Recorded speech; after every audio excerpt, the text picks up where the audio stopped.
¿Quién se siente perfecto hoy? Ese es un asunto del que no hablamos mucho, porque nadie se siente especialmente perfecto. De modo que es una palabra que da miedo. ¿Sabéis qué descubrí sobre palabras que dan miedo? Necesitamos mirarlas fijamente a los ojos y comprobar si realmente albergan todo el pánico que pensamos. Así que vamos a mirar de frente a esta palabra. Hoy no vamos a esquivarla, vamos a ver qué podemos descubrir tras la palabra perfección. Y sabéis que una muy importante clave para estar seguros de que lo tenemos claro es definir términos correctamente, definir qué queremos decir con las palabras que usamos. Por ejemplo, pecado. Como comentamos en anteriores presentaciones, pecado es o bien la naturaleza que heredamos, el equipamiento con que nacemos, o bien el carácter que desarrollamos. Esas son vuestras opciones. Pecado, el pecado del que eres culpable, es o bien tu naturaleza o bien tu carácter. Ahora, una vez que habéis decidido eso, habéis decidido automáticamente qué significa no pecar.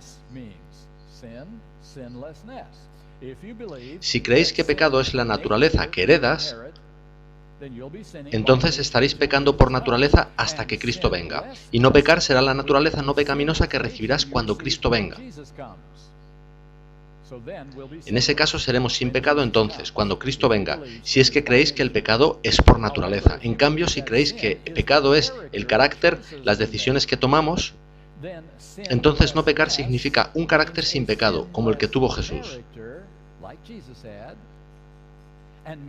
Y quizá, tan solo quizá, es posible tener esa experiencia antes de que Cristo venga. De modo que veis que, simplemente definiendo una palabra, pecado, habéis decidido cuándo y cómo no pecar será una realidad para los seres humanos. Veamos ahora con la palabra perfección. Tiene 4 significados diferentes. Adivino por qué hay confusión. No son 2, sino 4 significados diferentes para una palabra. Vayamos por tanto con esos significados. Perfección absoluta. Y me refiero a ser absolutamente perfecto. No me refiero a perfecto en cierto modo, me refiero a siempre. Nunca eliges el camino equivocado en la autopista. Nunca tomas la salida equivocada. Nunca golpeas en el pulgar en vez de en el clavo. Perfección absoluta. ¿Quién es absolutamente perfecto? Siguiente diapositiva. Existe un solo ser en este universo. Son 3, por supuesto. Que es absolutamente perfecto. Dios. Incluso los ángeles son absolutamente perfectos. Los ángeles que permanecieron en el cielo durante 4000 años, que no dejaron el cielo, que fueron leales al Padre, ¿cuándo perdieron su último vínculo de simpatía con Satanás? En la cruz.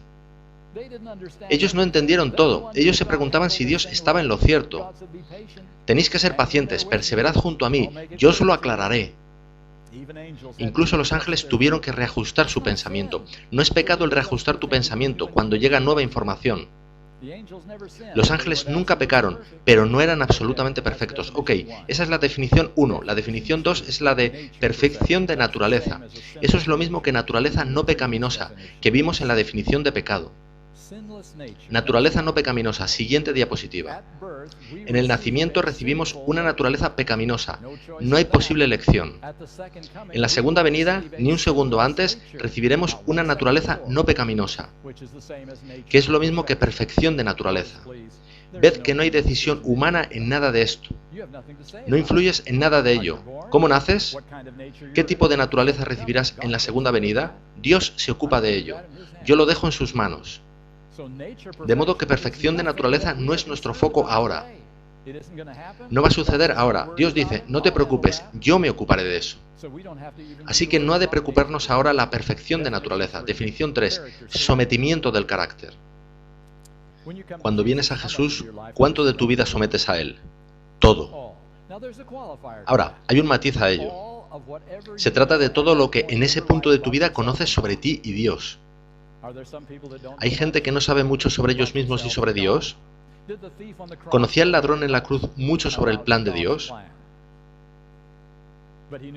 Pero él sabía que era un gran pecador y que había un Salvador al lado suyo. ¿Creéis que eso requirió fe? El que podía salvarlo estaba siendo crucificado también. Y el ladrón en la cruz tuvo esa fe. Así que todo lo que conocéis ha de estar en sus manos. No debemos ocultar nada, no debemos reservarnos nada para nosotros mismos. Todo se lo entregas a Él. Eso es sometimiento del carácter. Ahora, si esto funciona correctamente, será un proceso de crecimiento en el que vas aprendiendo más acerca de Dios y de ti mismo cada día de tu vida, ¿verdad? ¿Vais a crecer todos los días? Nunca vais a estar estáticos. Nueva información, nueva comprensión, ese es el modo de Dios de tratar las cosas. Vais a ir avanzando y este círculo de sometimiento se va a expandir.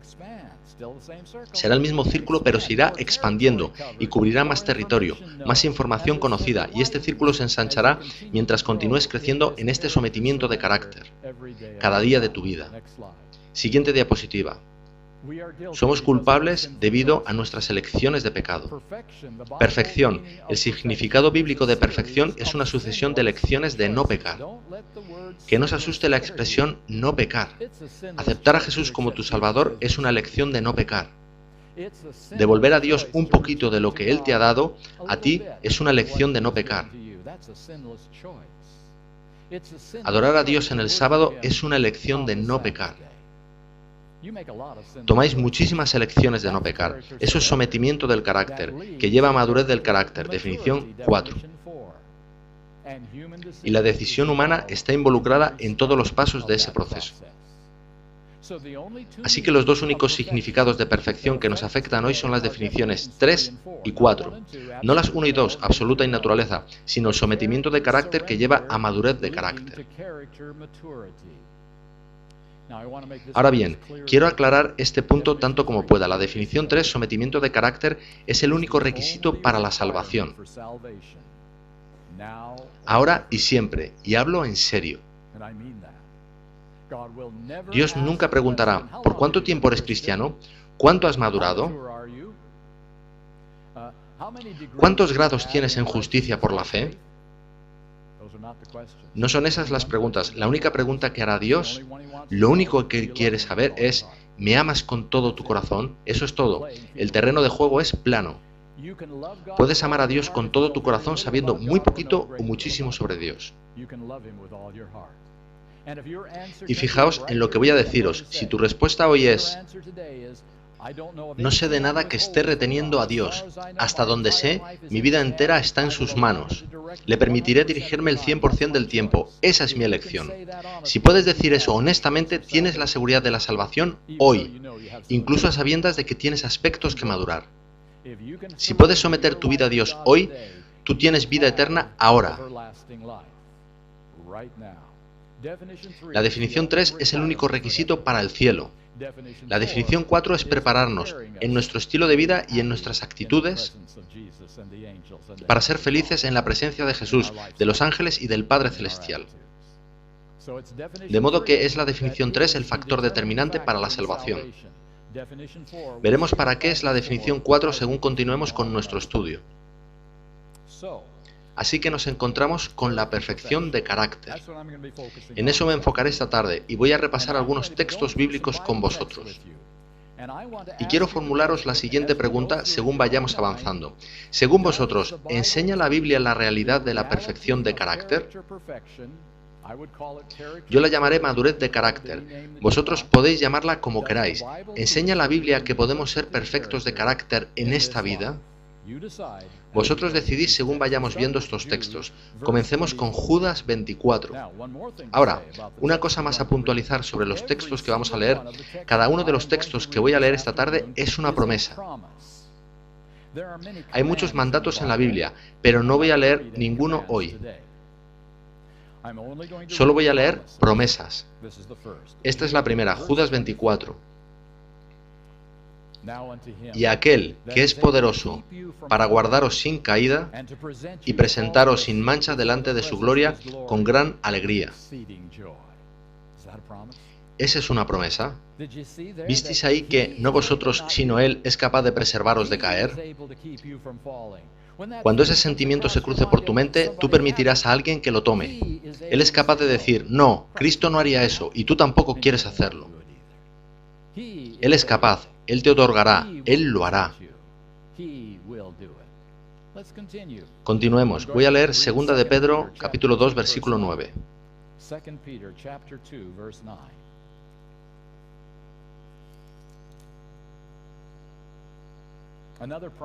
Otra promesa, es la primera mitad del versículo en cuestión. Sabe el Señor librar de tentación a los piadosos. Ahora, Él te ha librado de una tentación. ¿Qué has hecho entonces? Tú no has caído en la tentación, no has pecado. Él te ha librado. Promesa número 2. Veamos ahora la más grande promesa de todas. Primera de Corintios, capítulo 10, versículo 13. Emplearemos un poco de tiempo en esta. Esta es tan grande, tan importante. Primera de Corintios 10, 13.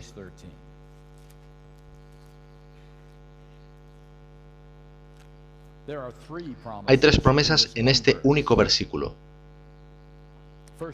Primera promesa. No os ha sobrevenido ninguna tentación que no sea humana. Tú no estás en esto en una isla, estamos todos en este barco. Cada uno de nosotros es tentado, y tentado fuertemente. Esa es la promesa número 1, estamos todos juntos. Promesa número 2, pero fiel es Dios, que no os dejará ser tentados más de lo que podéis resistir. Esa es la promesa número 2. ¿Sabéis? A Satanás le gustaría desmantelarnos cuando más débiles estamos. ¿Habéis notado que algunas veces estáis más fuertes que otras? Podéis estar estresados o enfermos. Quizás hicisteis las cosas realmente mal. A Satanás le encantaría venir a vosotros justo ahí con toda su fuerza, pero Dios le dice, no, Satanás. Ellos no pueden soportar eso ahora. Prueba en otra ocasión. Dios no permitirá a Satanás tentaros de manera tramposa, en ese momento de vuestra vida en que no podríais resistir. Esa es una gran promesa, y ahora viene la mayor de todas. Sino que dará también juntamente con la tentación la salida para que podáis soportar. ¿Sabéis?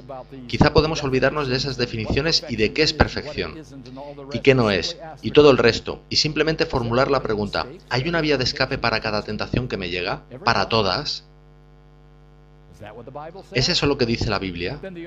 En ese caso, lo único que resta es saber cuál es la vía de escape y cómo puedo encontrarla. No discutamos sobre qué es y qué no es posible. Pidamos simplemente, si existe una vía de escape, Señor, ayúdame a encontrarla cuando una tentación llegue a mí.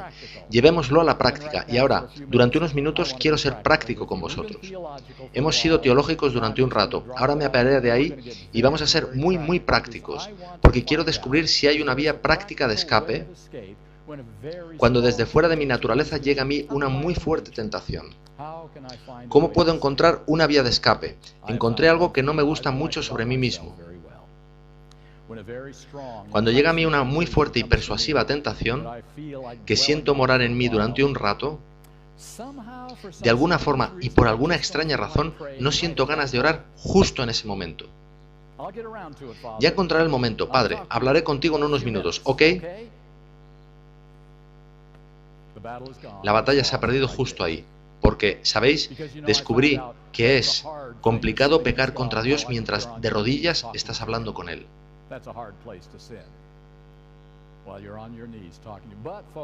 Pero amigos, no se trata de una oración tipo ambulancia.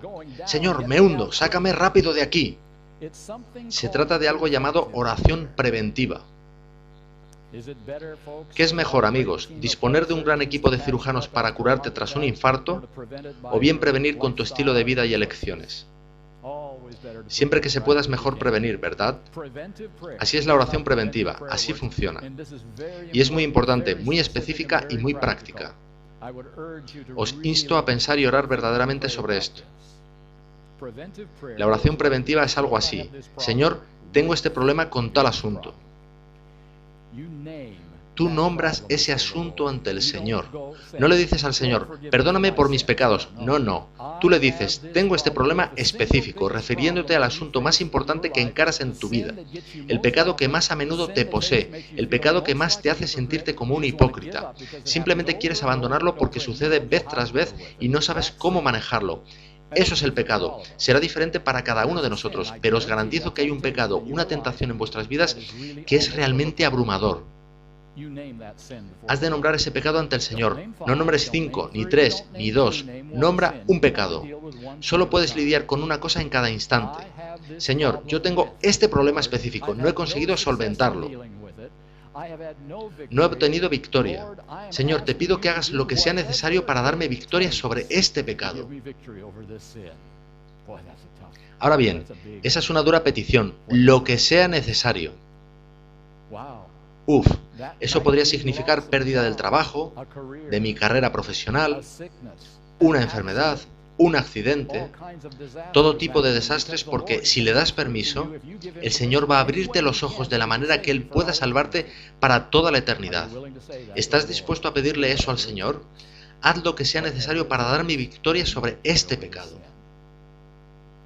De modo que has de desearlo verdaderamente. Ahora, si no estás listo, si no sabes si estás preparado para pedirle lo que sea necesario, tienes que realizar una oración previa del tipo: Señor, hazme dispuesto para estar dispuesto.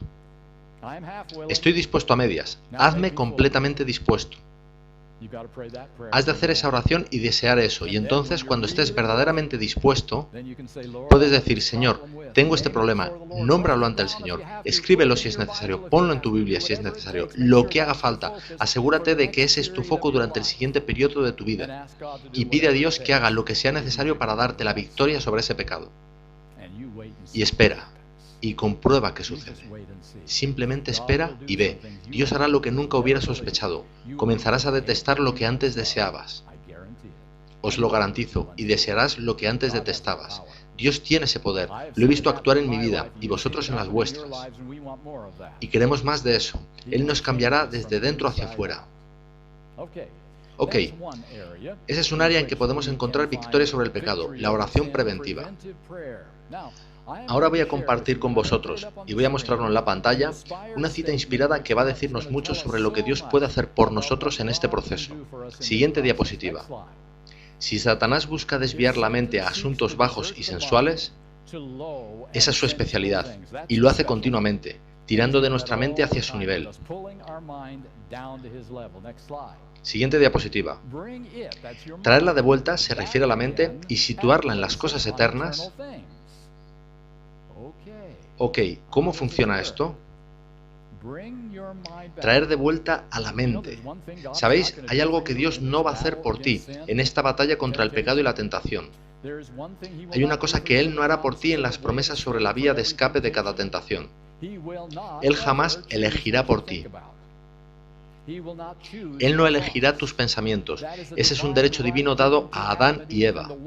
Y lo único preservado del jardín del Edén es el derecho a pensar y elegir por nosotros mismos. Jesús compró ese derecho en el Calvario, que tú tengas el derecho de decir sí a Dios o no a Dios. Ese es tu derecho, y nadie puede quitártelo. El derecho a elegir. Eso es lo único que has de ser tú quien lo haga. Habrá muchísimas cosas que tú no puedes hacer, sino que Dios las hará por ti, pero Él no elegirá por ti. Has de ser tú quien traiga tu mente de vuelta a las cosas eternas. Ahora, observad con detenimiento esto. Veamos cómo funciona esto, cómo devolver tu mente a las cosas eternas. Mencioné un modo, que es la oración. Intentemos con dos modos adicionales. Hay algo que nuestros padres conocían muy bien y que nosotros digamos que hemos perdido de vista. Parece algo anticuado ahora. Ahora tenemos muchas Biblias, muchas traducciones. Aquí mismo en esta iglesia tenemos muchísimas alternativas para leer la palabra de Dios. Podemos tener 6 o 7 o incluso más Biblias en casa. ¿Sabéis? Me encuentro con algo extraño cuando doy conferencias como esta. Pido a la gente buscar un texto. Ellos no tienen una Biblia a mano. Lo que tienen es una cosa de metal y plástico en sus manos. Y ellos ponen sus dedos en ese metal y plástico y dicen estar mirando en el texto bíblico. Es posible llevar una Biblia consigo en el bolsillo en cualquier momento, ¿es así? La tecnología moderna es así de grande. ¿Quién necesita ya memorizar las Escrituras? Eso no es necesario. Disponemos de una Biblia en todo momento. Simplemente la sacamos y leemos el texto. Ya está. ¿Memorizar? Bah. ¿Qué pasa cuando estás en la ducha? ¿O acostado en mitad de la noche? ¿Y la tentación te golpea fuerte? No tengo una Biblia. ¿Qué hago ahora? Nuestros padres y abuelos sabían que el mayor arma diseñada por Dios contra la tentación era la memorización de la Escritura. Volved, hermanos y hermanas, a memorizar las Escrituras. Y escuchad, no importa que memorizáis, podéis memorizar las partes fáciles. Es correcto, no tenéis que memorizar las genealogías. Todo es palabra de Dios. Podéis memorizar la oración del Señor. Está bien. Podéis memorizar el Salmo 23 e ir avanzando. Memorizad las Escrituras y en el momento, aquí viene la clave, en el momento en que la tentación te golpee con fuerza desde no se sabe dónde, ¿de dónde vino ese pensamiento? Inmediatamente, justo en ese momento, comienzas a decir los textos que has memorizado. No esperas 5 minutos o 5 segundos, inmediatamente, tan pronto como ese pensamiento llega a ti, lo aplacas. Inmediatamente comienzas a citar las Escrituras que memorizaste. Podéis ver cómo funciona, no es una ciencia sofisticada. Si habéis memorizado 5 versículos de las Escrituras, tenéis unos 2 minutos sobre las cosas eternas. Esa es la clave, ¿verdad? Las cosas eternas. Si habéis memorizado 10 versículos, tenéis quizás 5 minutos. Si habéis memorizado el capítulo completo, podríais disponer de 15 minutos en las cosas eternas. Y cuando llevas 15 minutos repitiendo todas esas palabras de la Escritura, te preguntas, ¿cuál era ese pensamiento que tenía hace 15 minutos? Simplemente desapareció, porque tú has situado tu mente en las cosas eternas. De cuanta más escritura dispones para citar en respuesta a una tentación, más tiempo tendrás para asirte de las cosas eternas y apartarte de lo bajo y sensual. Es sencillo, amigos, simplemente tenéis que decidiros a hacerlo. Hay un tercer modo, se llama cantar. ¿De veras? Es más fácil memorizar una canción que la escritura, ¿verdad? Y tú puedes simplemente romper a cantar cuando una tentación llega a ti.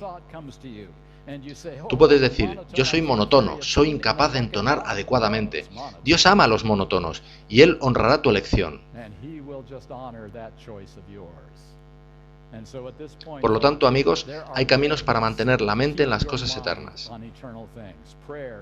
Oración, memorización de las Escrituras, canto. Podríais considerar otras. Hay caminos para hacer tu elección. Recordad que Dios no hace esa elección por vosotros. Él no va a hacer tu elección de memorizar la Escritura. Él te ayudará a memorizarla, pero eres tú quien ha de elegirlo. Él no va a hacer tu elección de citar la Escritura. Eres tú quien ha de elegirlo. Tú decides. Todo esto es tu responsabilidad, no de Dios. Él te alentará, te ayudará, te apoyará, pero en resumidas cuentas, es tu elección. Eso es lo único en lo que tú contribuyes al proceso de salvación, en tu elección, en elegir poner tu mente en las cosas eternas. Porque, lo creáis o no, no hemos comenzado aún a hablar de victoria sobre el pecado, en lo que hemos visto en este apartado. Nada de eso es la victoria sobre el pecado, eso es solo el comienzo. Solo son pasitos de bebé para llegar a esa victoria, pero sin aquello no puede suceder esto. Así que esto, en esta fase, no es la victoria sobre el pecado, es el proceso que comienza la victoria sobre el pecado. Siguiente diapositiva, veamos cómo prosigue esto. Y cuando el Señor ve el esfuerzo determinado hecho para retener solo pensamientos puros, Él atraerá la mente como un imán. Él quiere saber una cosa, ¿vas en serio? ¿No quieres descender de nuevo por ese camino? Y aquí es donde Satanás está tirando de tu mente hacia abajo, hacia su nivel.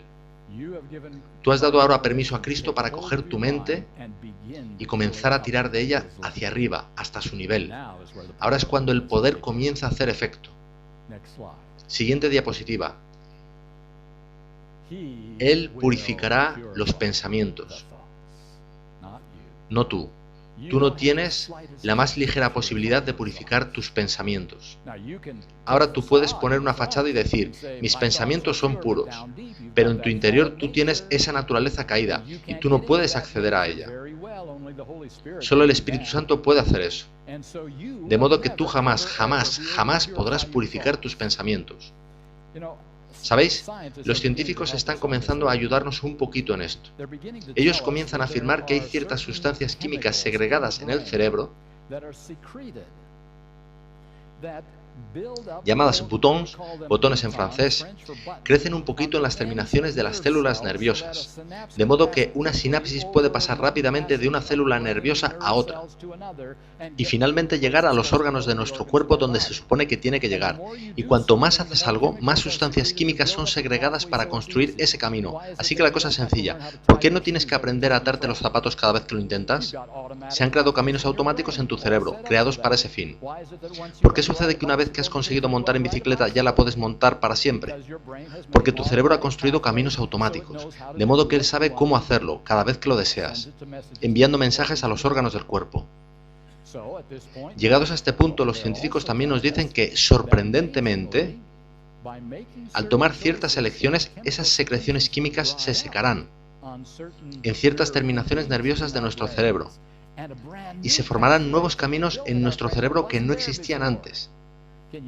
¿Podéis comenzar a atisbar qué es realmente el nuevo nacimiento desde un punto de vista científico?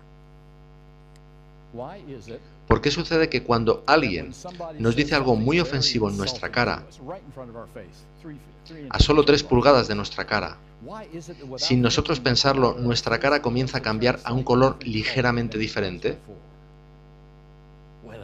Bien, es sencillo, porque un cierto estímulo llega a tus oídos, pasa a tu cerebro, y el cerebro sabe qué hacer con él porque ya lo ha hecho antes muchas veces. Envía de inmediato un mensaje al órgano más grande del cuerpo, que es la piel, a través de vasos sanguíneos que llegan a la superficie rápidamente. Ahora toca pelear o escapar, no te quedes ahí parado, tan sencillo como eso. Eso no sería necesario si Dios pudiese realizar un milagro, purificar los pensamientos, crear un nuevo camino, bloquear los antiguos caminos en nuestro cerebro, crear un nuevo camino en el cerebro, enviar un mensaje al órgano, la piel que diga, sonríe, simplemente sonríe. Ni pienses en ello, simplemente sonríe. ¿No sería eso una genial vía de escape de la tentación? Tú no lo hiciste, tú solo diste permiso a Dios para hacerlo. Él asió tu mente, la elevó y cambió esas terminaciones nerviosas en tu cerebro. De modo que pienses diferente de como lo hacías antes. Podemos tener la mente de Cristo, ¿recordáis? Nosotros podemos tener la mente de Cristo, es posible. Siguiente diapositiva. Y capacitarlos para purificarse de ¿cuántos? Todo pecado escondido.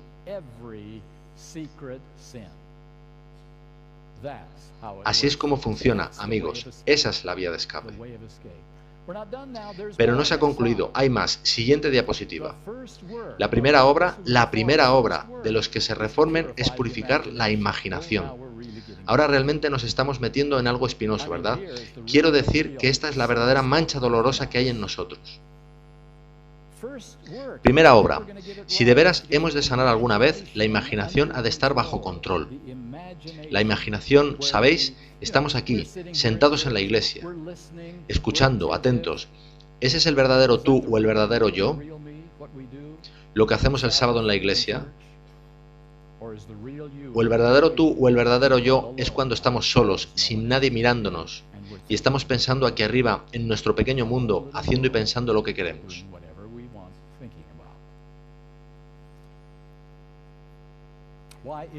¿Por qué hacemos ciertas cosas? ¿Sois plenamente conscientes de que algunas de las razones por las que no hacemos ciertas cosas que son pecado es porque hay castigos asociados? Que si no hubiera tales castigos probablemente las haríamos. Estamos conduciendo aquí en la ciudad, el límite de velocidad es 35 millas por hora. No dejamos ser incordiados por ese límite, de modo que conducimos a 55-60, nos mantenemos a esa velocidad. ¿Por qué en ese momento el espejo retrovisor se convierte en la parte más importante de nuestro vehículo? ¿Porque somos buenos ciudadanos obedientes de la ley, obedeciendo escrupulosamente? ¿O porque la única razón para la obediencia es el temor de una multa de $300? Esa es nuestra motivación. Ok, lo hicimos, llegamos a casa, sanos y salvos, aparcamos el coche en el garaje y nos instalamos en nuestro sillón favorito.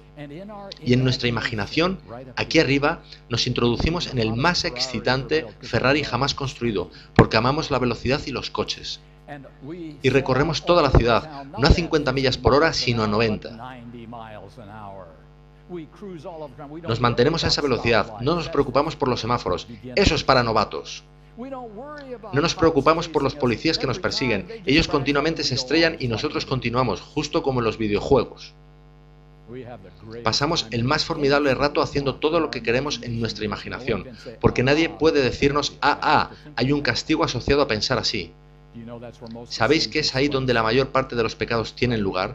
Justo aquí, en nuestra imaginación, antes de salir jamás en una palabra o una acción. Es aquí donde el pecado sucede, en la imaginación. El primer trabajo, si queréis tener finalmente victoria sobre el pecado, es la oración a Dios. Por favor, purifica esta imaginación. Siguiente diapositiva, por favor. Cuando seas tentado de sucumbir a una imaginación corrupta, huye, no camines, huye al trono de gracia y ora por fortaleza del cielo. Huye al trono de gracia cuando esa imaginación ya sabes dónde te está llevando. Ya has estado allí más veces, tú no eres un novato, tú sabes a dónde te va a llevar ese pensamiento. Y tú huyes al trono de gracia y dices, yo no quiero eso en mi vida, de veras no lo quiero. Siguiente diapositiva. En el poder de Dios, fijaos en eso, la imaginación puede verdaderamente ser disciplinada a morar en cosas puras y celestiales. Si esa imaginación pasa a estar bajo el control del Espíritu de Dios, tú estás en el camino hacia la victoria sobre el pecado. ¿Os habéis dado cuenta de que todo a partir de la primera frase que leí es acerca del poder de Dios? ¿Acerca de la presencia de Dios? Nuestro Dios purificando nuestros pensamientos, poder del cielo. La imaginación purificada. Todo este asunto de victoria sobre el pecado es aproximadamente 10% nuestro y 90% de Dios, pero Él no se moverá a menos que se lo pidamos. Él no se moverá a menos que demos ese primer paso de elegir fijar nuestra mente en las cosas eternas. Y entonces Él se encarga. Y Él se encarga con poder. Y tú tendrás esa vía de escape, lo garantizo. Habrá una vía de escape. No sobre el papel, sino en tu vida. Y tú dirás, ni siquiera eso me gusta ya. ¿Qué era eso por lo que yo estaba tan loco antes? ¡Buah! Lo detesto. ¿Habéis visto que funciona así con algunos alimentos? Con cosas que pensaste que jamás comerías dices, ok, lo comeré, sé que es bueno para mí, y muy pronto te gusta, está ok. Primera de Corintios 10:13, amigos míos, es un texto muy poderoso. Continuemos. Segunda de Corintios 10:5.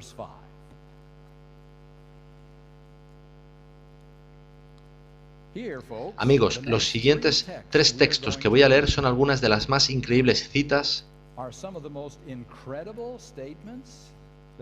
que jamás he leído en las Escrituras. Os quiero advertir algo sobre ellas. Llevan la etiqueta advertencia.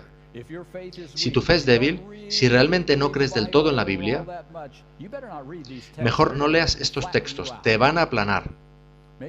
Asegúrate de que tu fe es fuerte antes de leer lo que vamos a leer. Segunda de Corintios 10:5. Derribando argumentos y toda altivez que se levanta contra el conocimiento de Dios y llevando cautivos la mayoría de los pensamientos a la obediencia a Cristo. ¿Qué tal lo he hecho? Os lo he leído de la única manera que tiene sentido, del único modo que es lógico, del único modo que la experiencia pasada nos indica, del único modo que la mayoría del cristianismo entiende la Biblia, del único modo que la otra versión del Evangelio enseña. Sí, tú puedes tener victoria sobre la mayoría de las tentaciones, casi todas ellas, casi todos los pensamientos. Pero este texto no dice eso. Llevando cautivo todo pensamiento a la obediencia a Cristo. Si todos vuestros pensamientos estuvieran cautivos de Cristo justo ahora, mañana, el siguiente día, el siguiente, ¿cuántos pecados cometerías para el resto de la eternidad? Esta es una promesa que, como dije, requiere una inmensa fe. No está basada en la evidencia, no hay evidencia. Los seres humanos no lo han hecho muy bien, o no lo han hecho del todo. No está basada en el sentido común, ni en la lógica, ni en la experiencia. Está basada en la pura palabra de Dios, directa, al desnudo. ¿Creéis en la palabra de Dios? Esa es hoy mi pregunta. ¿Creéis lo que Dios dice? No lo que seres humanos dicen acerca de la palabra de Dios. Esto prueba nuestra fe al límite. Ahora, habiendo dicho todo eso, siguiente diapositiva, por favor. Volvamos al asunto de que hablamos previamente. Formulemos la pregunta de Cristo. ¿Qué pensáis? ¿Estaba todo pensamiento de Cristo en cautividad de su Padre Celestial? ¿Por cuánto tiempo? Bien, alrededor de 33 años, ¿no? Ese es un largo periodo de tiempo para todo pensamiento. Podemos contestar esa pregunta fácilmente, ¿verdad? No hay que pensar mucho, seguro. Todos sus pensamientos estaban en cautividad. A partir del nuevo nacimiento, ¿es eso posible para nosotros, de acuerdo con lo que acabamos de leer? Esa es la parte dura de creer, ¿verdad? Que todos nuestros pensamientos pueden ser como los de Cristo. Esto es por lo que empleé la última hora hablando de Jesucristo y su naturaleza. Porque si no entendemos que Jesucristo se enfrentó a estos pensamientos y los sometió y estaban en cautividad de su Padre, nunca creeremos que nos puede suceder a nosotros. Entender a Cristo es entender la justicia por la fe. Entender equivocadamente a Jesucristo es malentender totalmente cómo podemos ser salvados. Y esa es la realidad de otro evangelio. Eso está adquiriendo una gran inercia en estos días entre los cristianos. Bien, vayamos con otro texto. Este ya fue duro. Vayamos más lejos, ¿ok? Gálatas, capítulo 5.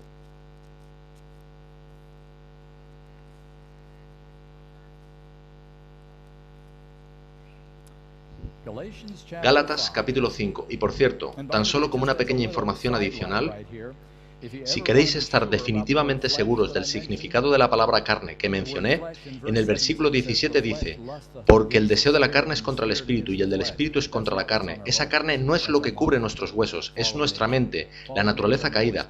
La naturaleza caída y el Espíritu Santo luchan entre sí. Esa es la definición de carne, pero ese es otro asunto. Versículo 16. Digo pues, andad en el espíritu y no satisfagáis los deseos de la carne. Ahora, recordad que los deseos de la carne no son pecado. Santiago 1:14 dice que somos atraídos y seducidos por nuestra propia concupiscencia. Eso es tentación.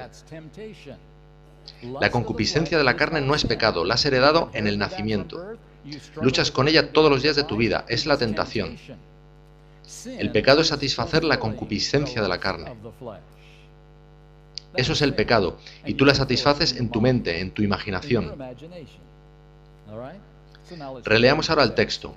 Andad en el Espíritu y no pecaréis. Eso es lo que dice el texto. Andad en el Espíritu y no pecaréis. Espera un minuto, eso no es así. Yo he andado en el Espíritu por 30 años y todavía peco de vez en cuando. Eso no puede ser verdad. ¿Veis que nuestra manera de pensar sobre esto está mayoritariamente basada en nuestra experiencia? No de manera estricta en lo que dice Dios, sino en cómo ha sido para nosotros u otros. Dios dice, andad en el Espíritu y no pecaréis. Retrocedamos hasta Jesucristo. Ahí está de nuevo. ¿Andaba Jesucristo en el Espíritu? ¿Podría él haber pecado mientras caminaba en el Espíritu? Voy a deciros que era absolutamente imposible, porque el Espíritu Santo prohíbe terminantemente el pecado en tu vida o en la vida de Cristo. ¿Sabéis cuál es el único modo en que podéis pecar? No lo comentamos, pero desde luego que lo hacemos. El único modo en que puedes pecar una vez tenido el nuevo nacimiento, has tenido la experiencia de Cristo en ti, estás teniendo un caminar cristiano, pero un día dices, Espíritu Santo, quédate ahí unos 10 minutos, ¿ok? He de hacer algo ahora en lo que tú no puedes participar. Estaré contigo en 10 minutos, ¿ok? Ese es el único modo en que puedes pecar, apartando al Espíritu Santo y a Cristo de tu vida. Entonces puedes pecar en abundancia. Ahí puedes hacer todo lo que tu naturaleza te invita a hacer. Pero el Espíritu Santo no está ahí. Él no va a participar en el pecado. Él te va a seguir amando. Nunca penséis lo contrario. Él volverá. ¿Sabéis que Él vuelve incluso cuando planeamos nuestro pecado y nuestro arrepentimiento al mismo tiempo? Nosotros hacemos eso. Oh, yo sé que esto es incorrecto, pero sé que Dios me perdonará, así que lo haré, y pediré arrepentimiento más tarde. ¿Y queremos que vuelva después de eso? Él verdaderamente vuelve. ¿Podéis creerlo? Una vez que hacemos eso, jugar así con Dios. Por tanto, el Espíritu Santo nunca dejará de amarte, pero Él no puede controlarte. Puedes tener la mente de Cristo, puedes tener su presencia morando en ti. Puedes tener todo lo que hemos estado hablando. Entonces, ¿por qué vas a pecar? Y en ese momento has de tomar una decisión. Espíritu Santo allí o Espíritu Santo aquí. Es una opción o la otra. Y si tú estás caminando en el Espíritu, no puedes pecar. Es imposible. El Espíritu Santo no va a pecar. Y leeremos eso en el siguiente texto. Id conmigo a la primera carta de Juan, capítulo 3, el más riguroso texto en todas las Escrituras.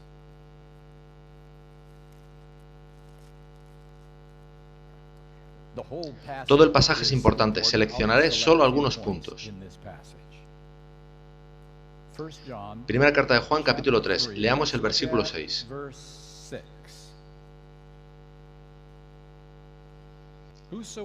Todo aquel que permanece en Él, no peca. Todo aquel que peca no le ha visto ni le ha conocido. Versículo 8. El que practica el pecado es del diablo. Y ahora el versículo 9, el verdaderamente contundente.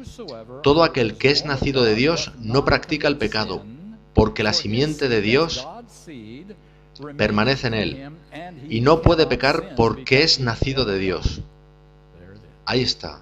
Son las Escrituras. No puede pecar. Cristo no podía pecar en tanto Él mantuviese al Espíritu Santo en control de su vida. Y lo mismo será verdad para ti y para mí. Ahora, este texto es imposible. Va más allá de lo creíble, más allá de nuestra imaginación y nuestros sueños. Nosotros hemos llegado a una mejor manera de entender este texto, la cual hace que tenga sentido para nosotros, lo hace lógico y lo hace razonable. Veamos por tanto lo que se nos dice sobre cómo leer este texto. Está en tiempo presente en el idioma original. Volvamos por tanto al versículo 6. He aquí cómo se nos dice que deberíamos leer este texto. Todo aquel que permanece en él no peca habitualmente. Versículo 8. El que practica el pecado habitualmente es del diablo. Ahora tiene algo más de sentido, ¿verdad? Si tú consientes con hacer algo una y otra vez y otra y no arrepintiéndote, el diablo está controlando tu vida. Pero si solo te desvías de vez en cuando, ocasionalmente, no habitualmente, entonces aún estás caminando en el Espíritu y estás en una relación salvífica con Dios. Pecado ocasional, Dios lo pasará por alto. Pecado habitual, no, es demasiado, estás perdido. El diablo controla tu vida. Ahora, si esa es la interpretación correcta de estos textos, voy a haceros una pregunta muy importante, porque ella determinará cómo estamos vosotros y yo en cuanto a la salvación. ¿Cuántas veces puedo perder los nervios por semana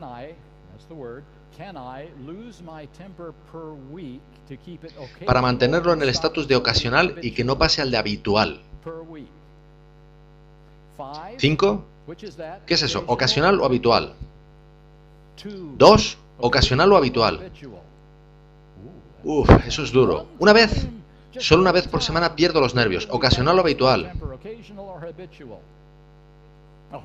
Oh, sois un grupo fuerte.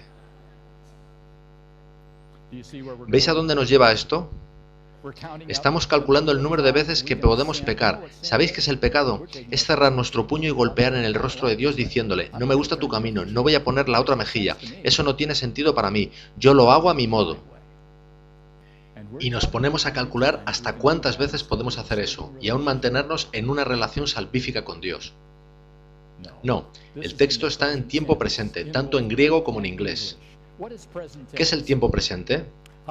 ¿Qué pasa con lo que sucedió hace 5 minutos? ¿Es eso tiempo presente? ¿Es tiempo presente dentro de unos 5 minutos? No, es futuro. Tiempo presente es lo que está sucediendo justo en este momento, no en el pasado ni en el futuro, sino justo ahora. Leamos ahora este texto justo como es en el idioma original. Versículo 6. Todo aquel que permanece en él en este momento, no peca en este momento. Versículo 8.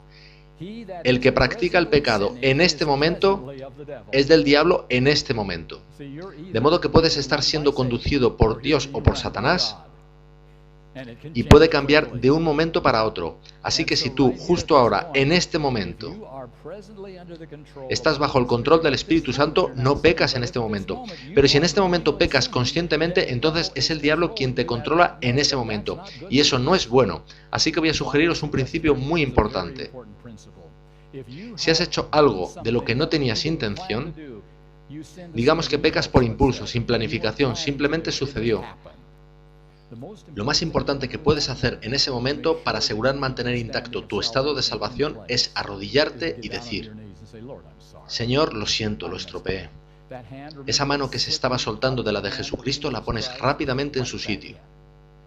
Él no va a contar milisegundos, Él no va a decir: oh, pero tú pecaste, quedaste fuera de la salvación. No, si tú te agarras de nuevo a la mano de Jesucristo en inmediato arrepentimiento, no un día después, no cuando la otra persona te pide perdón. Me refiero a, en ese mismo momento, decir: Señor, hice algo que deshonró tu nombre. Hice algo que desacreditó a Jesucristo. Por favor, perdóname. Y así tu mano vuelve de nuevo a la suya. Así que es verdad, nos deslizamos y caemos, pero lo que dice este texto es que o estás bajo el control del Espíritu Santo o no lo estás. Y que si no lo estás, estas son muy malas noticias para ti, para tu salvación y para Dios. Así que asegurémonos de estar bajo el control del Espíritu Santo.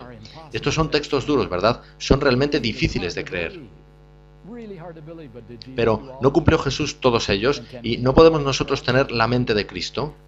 Os pido a vosotros y me pido a mí mismo creer lo que dice la palabra de Dios, a pesar de lo que todo el resto del mundo diga sobre la palabra de Dios. A pesar de nuestra propia pasada experiencia, a pesar de nuestros amigos, creed lo que Dios dice y ponedle a prueba. ¿Puede Él hacer lo que promete? Hemos leído lo que Él promete. Voy a leer una cita de una fuente inspirada que es La maravillosa gracia de Dios, página 230. Si tenéis el guión, está en la página 2, La maravillosa gracia de Dios. Nuestro Salvador no requiere lo imposible de ningún alma. No espera nada de sus discípulos para lo cual no esté dispuesto a darles gracia y fortaleza a fin de que puedan realizarlo. No les pediría que fueran perfectos si junto con su orden no les concediera toda perfección de gracia a aquellos sobre los que confiere. Un privilegio tan elevado y santo. ¿Os disteis cuenta de que no hay órdenes ahí, que solo hay promesas y todas relacionadas con la gracia? Fijaos en la cita, Él les dará gracia y fortaleza. Él tiene toda perfección de gracia para ser concedida, un privilegio se le llama. Ved si esto funciona, digamos, como sigue. Nosotros tenemos dos puños y Dios dice, ¿abrirías esa mano y me permitirías derramar en ella mi gracia perdonadora? Perdonaré tu pasado, todo tu pasado. No te tomaré por responsable. Te trataré como si no hubieras pecado ni una sola vez en tu vida. ¿Te parece? ¿Y qué decimos? Ok, derrama esa gracia perdonadora. Me encanta.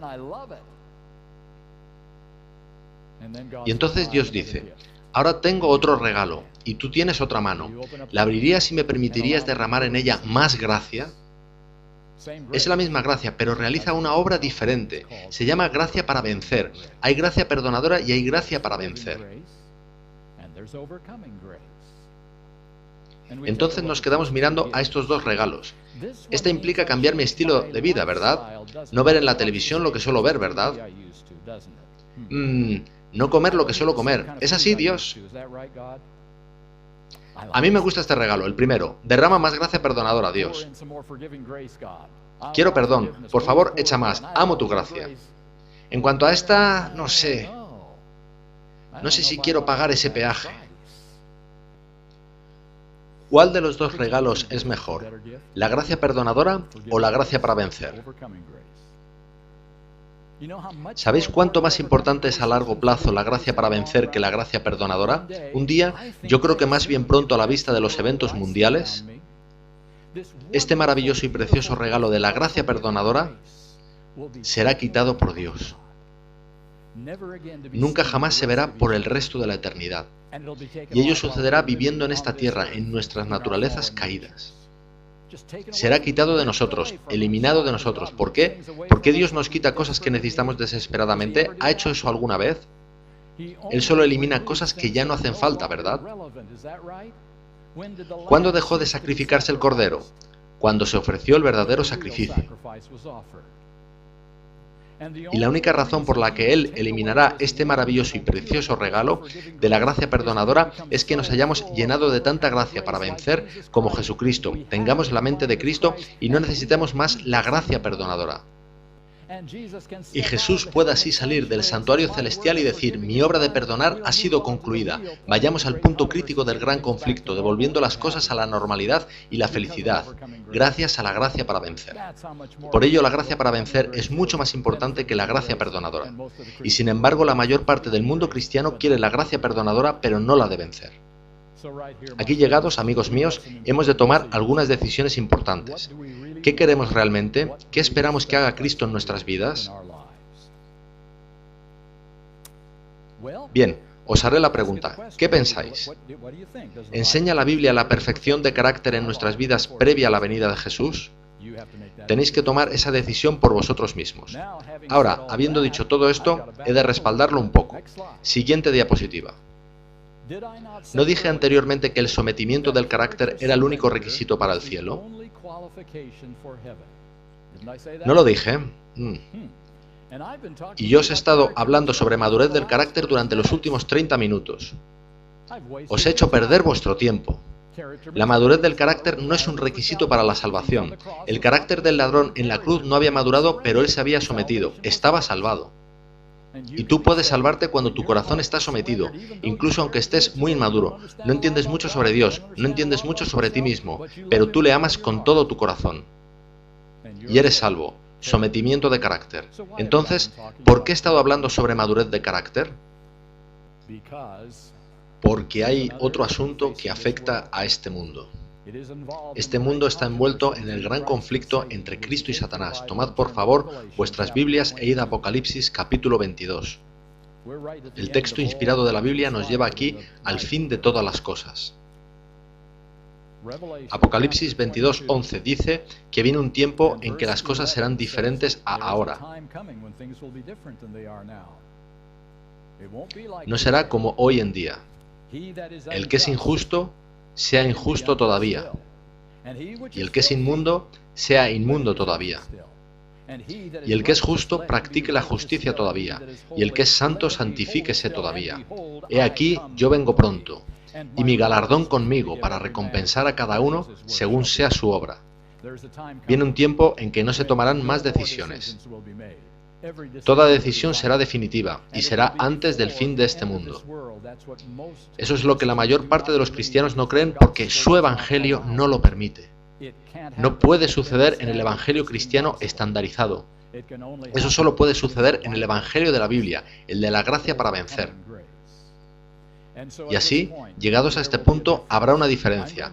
Voy a llevaros a las dos promesas más increíbles que Dios ha hecho jamás en las Escrituras. Me deja atónito que nos hiciera estas promesas. Comencemos en Apocalipsis capítulo 7. Apocalipsis capítulo 7. Estoy seguro de que sabéis que estamos viviendo en el versículo 1.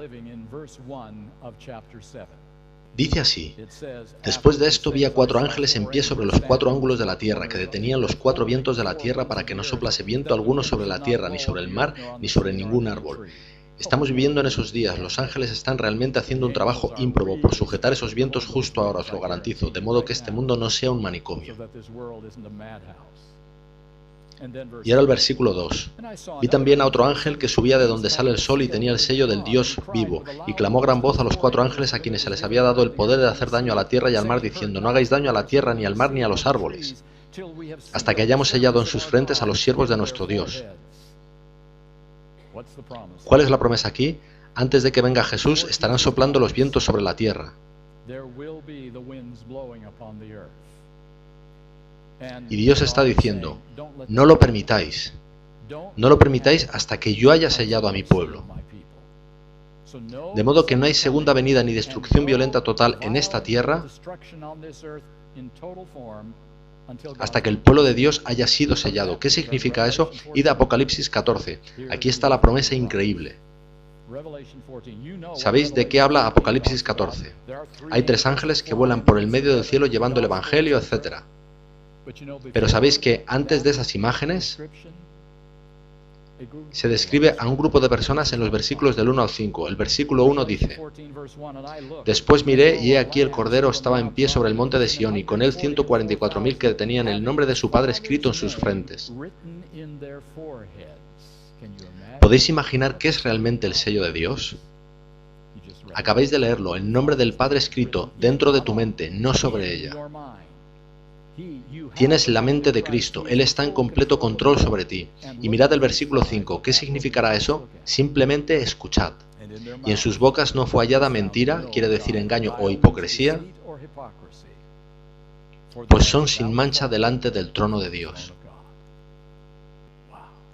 Cuando recibas el sello de Dios, el nombre del Padre dentro de tu frente, serás, a partir de ese momento, totalmente sin mentira, ni engaño, ni hipocresía, y sin mancha delante del trono de Dios. Quizás sea eso lo que dará poder a los mensajes de los 3 ángeles. ¿Qué pensáis? Quizás sea eso lo que será llevado como fuerte pregón al mundo. Entonces, ¿qué estamos viendo aquí?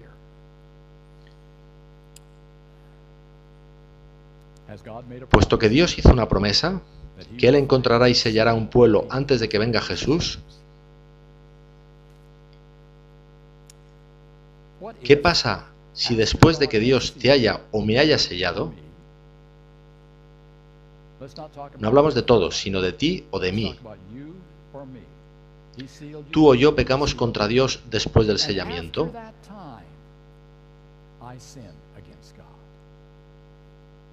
Hay mentira, hay hipocresía, hay fallo.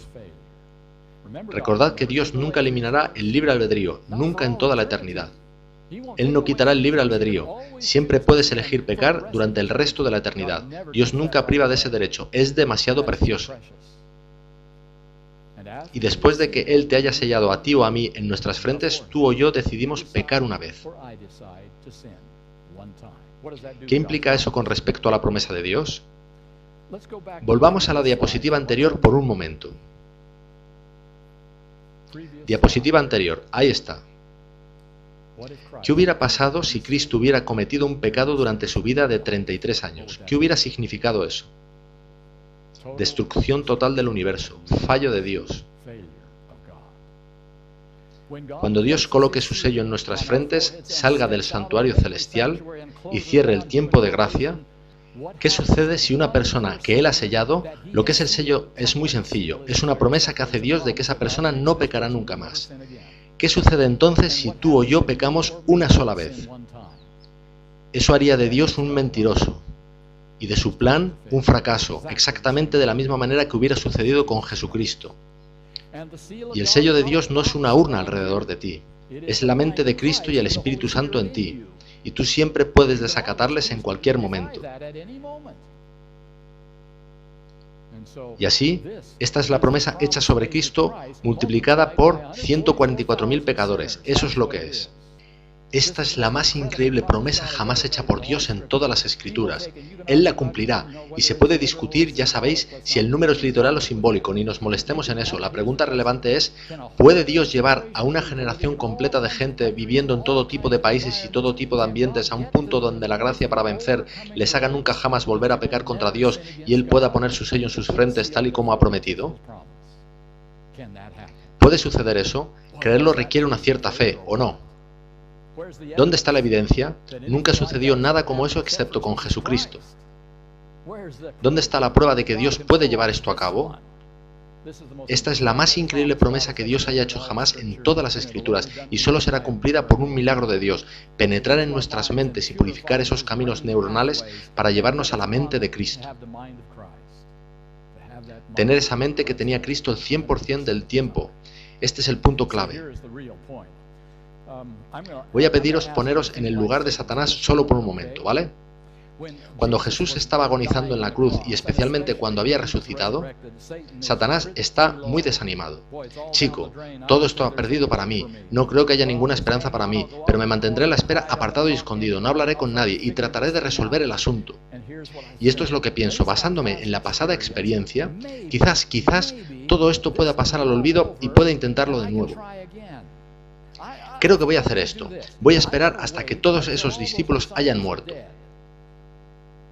Llevará unos pocos años, lo sé, no pasa nada. Pero una vez hayan muerto, intentaré con la siguiente generación de cristianos, a ver si tengo éxito con ellos. Lo intentaré, funcionó en el pasado. Y con seguridad la siguiente generación no estará tan firme como los discípulos. Y la siguiente generación, y la siguiente generación. Y, se crea o no, en unos 200 años... tengo al mundo entero de nuevo bajo mi control, incluyendo a esos cristianos. Y de repente, alrededor del año 500 o 600, tengo a la iglesia cristiana en su totalidad de nuevo en mis manos. Controlo el cristianismo y lo estoy controlando durante 1000 años.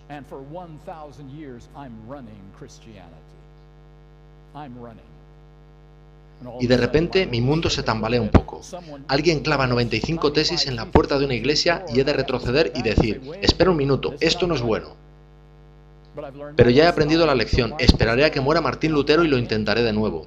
Y John Wesley, esperaré a que muera y lo intentaré de nuevo. Y funciona.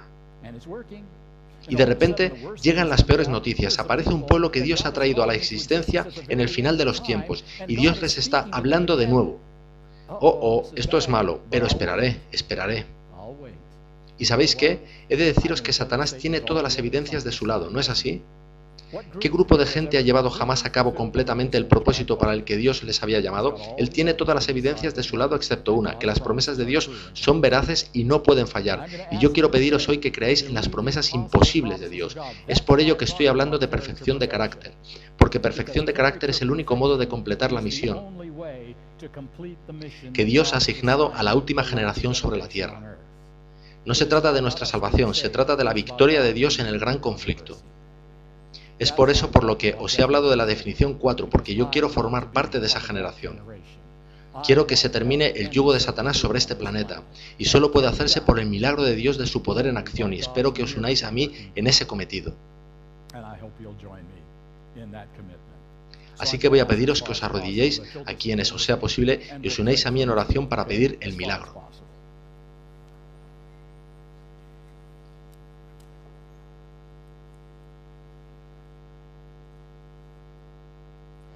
Padre, esta tarde hemos leído promesas que simplemente nos dejan estupefactos, que nos son difíciles de creer. Pero en este momento, Padre, vamos a confiar en ti, completamente. No en nuestra pasada experiencia, no en lo que diga la gente alrededor nuestro. Vamos a confiar solo en ti. Y en este momento yo pido el milagro, pido por cada persona en esta iglesia, que tengan el milagro de justicia según la potencia de la gracia de Jesucristo, que nunca tuvimos anteriormente. Y voy a pedir que sigamos los pasos que sean necesarios para permitir al Espíritu Santo tomar el control de nuestras vidas, que odiemos lo que un día anhelábamos. Señor, nosotros somos débiles y torpes, pero vamos a confiar, vamos a creer y vamos a pedir por lo que es imposible. Porque contigo todo es posible. De modo que, Señor, te traemos esta oración porque oramos tan solo en el poderoso y eficaz nombre de Jesucristo, que caminó antes de nosotros y nos enseñó el camino. Y te pedimos ese milagro por Jesucristo nuestro Salvador. Y en su nombre te lo pedimos. Amén.